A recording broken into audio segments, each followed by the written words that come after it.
Good evening po sa ating lahat mga kapatid at welcome po ulit sa ating daily evening devotional. At ngayon po ay dumako na tayo sa ating devotional na mababasa pa rin sa devotional book na Conflict and Courage, August 31. Ito po ay may pamagat na Witnessing. Ang ating pong key text ay makikita sa 1 Corinthians 9:27.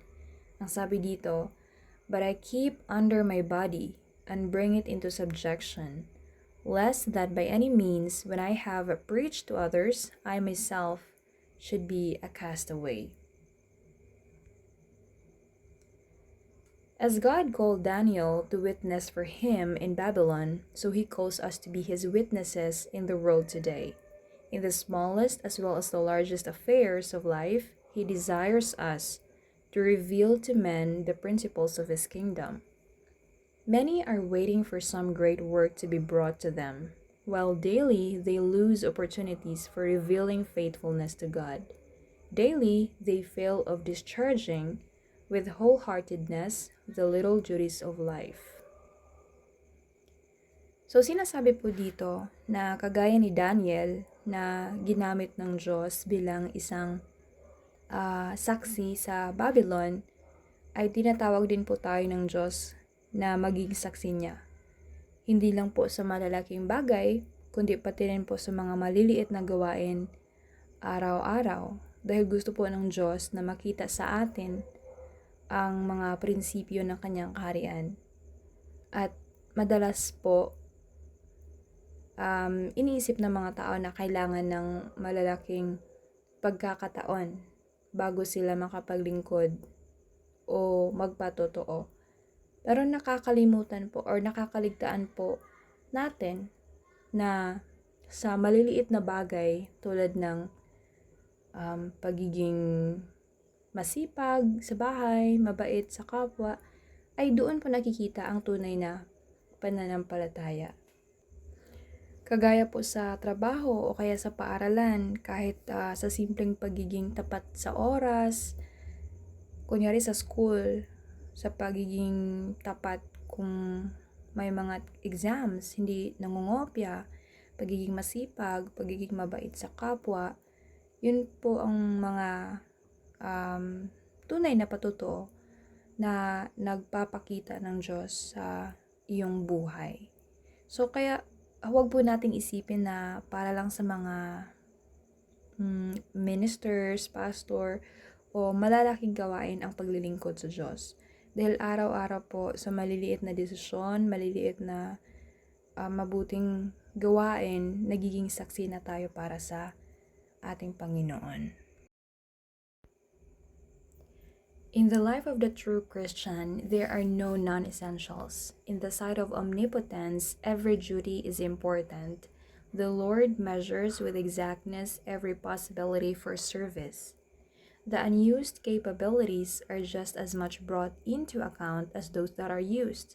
We shall be judged by what we ought to have done but did not accomplish because we did not use our powers to glorify God. So, sabi po dito mga kapatid, na walang hindi mahalagang bagay sa buhay ng isang tunay na Kristiyano.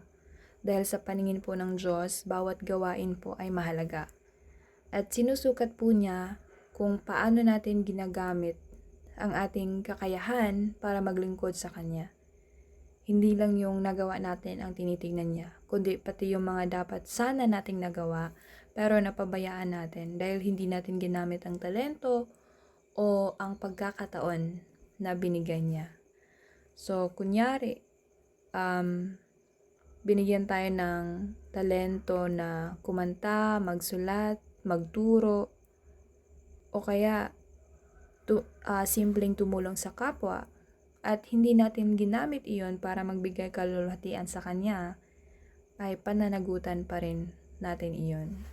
Kaya malinaw po mga kapatid na ang judgment po pala ng Diyos, hindi lamang yung mga na-achieve natin ang mahalaga, kundi pati rin yung mga Sana ay nagawa natin pero pinalampas. Dahil ang hindi po paggamit ng talento o yung time, yung resources, or yung kakayahan ay katumbas ng pagkawala ng bunga natin na sana ay magbunga pero hindi natin yun minaximize. So, para tayong punong kahoy, no, na dapat mamunga. Kung hindi tayo mamunga, kahit may kakayahan naman, itinuturing din tayong hindi tapat sa Kanya. Dahil ang tunay po na Kristiyano ay tapat maging sa pinakamaliit na bagay dahil alam niyang ito ay malaga sa kaharian ng Diyos. A noble character is not the result of accident. It is not due to special favors or endowments of providence. It is the result of self-discipline, of subjection of the lower to the higher nature, of the surrender of self to the service of God and man. So, sinasabi po dito mga kapatid na ang pagiging mabuti po ay hindi po kusang dumarating sa isang tao o kusang lumilitaw na lamang o basta binibigay lang ng Diyos ng, alam mo yun, walang pagkikibahagi mula sa atin. Ito po ay bunga ng paulit-ulit na pagpili na sumunod sa tama kahit na mahirap. Sabi po dito, yung noble character ay resulta po ito sa self-discipline. Yung pagpipigil sa sarili nating desire, sa sarili nating hilig, kagaya po ng pagsasabi natin ng hindi sa temptation. Tsaka, resulta din po ito sa subjection of the lower to the higher nature. Hindi natin pinapairal ang, alam mo yun, yung mga katamaran natin, mga kung ano man yung mga maling gawain natin, kundi ang mas mataas na prinsipyo ng katwiran, kabutihan, tsaka katotohanan yung pinaiiral natin. At ang pinakamalaga ay isuko ang sarili sa Diyos at sa paglilingkod sa kapwa dahil kahit may disiplina tayo, kung sarili lang ang sinusunod natin, hindi ito magiging tunay na mabuti. Hindi ito magiging tunay na noble. The body is the most important medium through which the mind and the soul are developed for the upbuilding of character. Hence, it is that the adversary of souls directs his temptations to the enfeebling and degrading of the physical powers. So, ang katawan po natin mga kapatid ay napakahalaga dahil ito po ang daan para umunlad, para mag-grow ang ating isipan at kaluluwa.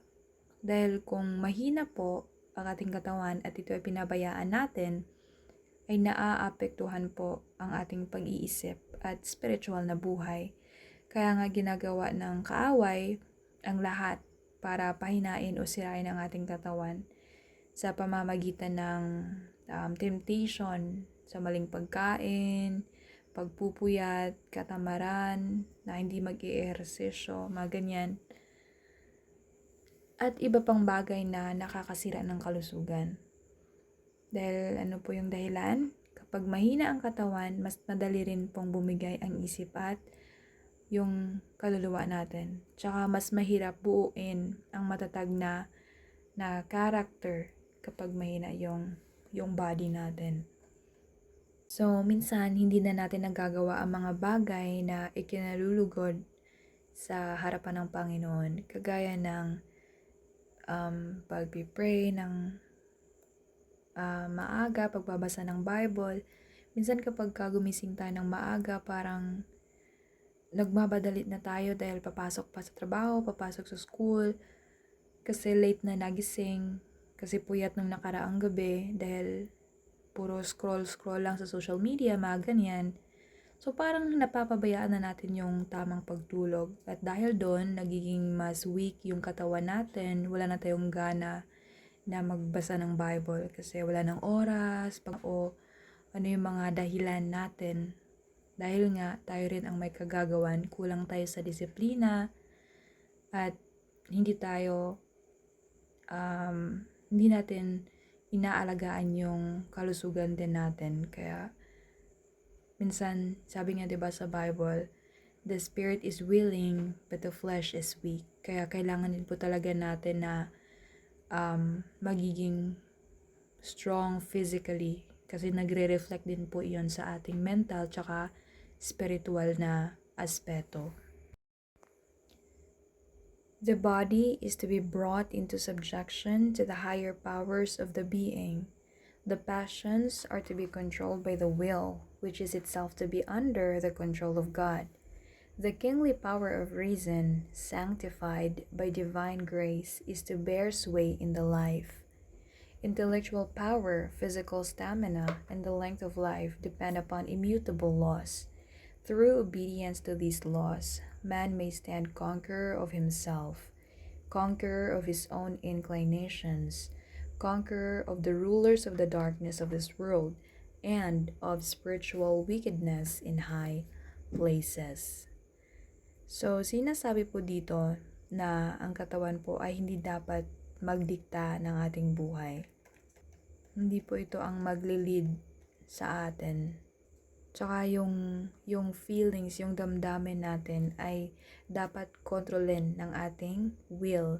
Pero of course, yung kalooban natin o yung will mismo ay hindi sapat. Ito rin ay dapat nasa ilalim ng pamamahala ng Diyos. Kapag ang ating isipan ay pinabanal po ng biyaya ng Panginoon, ito ang nagiging leader na gumagabay sa lahat ng ating kilos tsaka sa ating desisyon. May mga batas po ng Diyos tungkol sa kalusugan at buhay na hindi po nagbabago. Tsaka kung susundin natin ito, magkakaroon tayo ng tibay ng katawan, linaw ng isipan at mas maayos na pamumuhay. At sa pagsunod po natin dito, ay natatalo po natin yung sarili nating kahinaan. Kaya kapag nagtagumpay tayo sa ating mga sarili, ay mas madali na lang nating mapanagumpayan ang tukso ng kaaway. So, ayun po mga kapatid, dito po nagtatapos ang ating devotional. At yun nga po, sinasabi doon sa ating devotional na ang pagiging saksi para sa Diyos ay hindi po naghihintay ng malalaking pagkakataon. Ito po ay araw-araw, ito po ay sa araw-araw na disiplina at katapatan. At ang ating pong karakter ay hindi nabubuo biglaan. Ito po ay resulta ng patuloy na pagpipigil, pagpili sa tama, tsaka pagsuko sa Diyos. At ang katawan po natin, tsaka yung isipan at kaluluwa ay konektado po. At ang pangangalaga sa katawan ay mahalagang bahagi ng ating spiritual na lakas. At ang pinakamalaking laban po ng tao ay laban sa ating mga sarili. Kapag ating napanagumpayan ang ating sarili at isinuko sa Diyos, doon nagiging posible ang tunay na tagumpay at laban sa tukso at kasamaan. So, yun po mga kapatid. Sana po ay may mga natutunan tayo at kung sino man po ang mga may nais na idagdag ay maaari din po kayong magbahagi. Magandang gabi po sa ating lahat muli at God bless.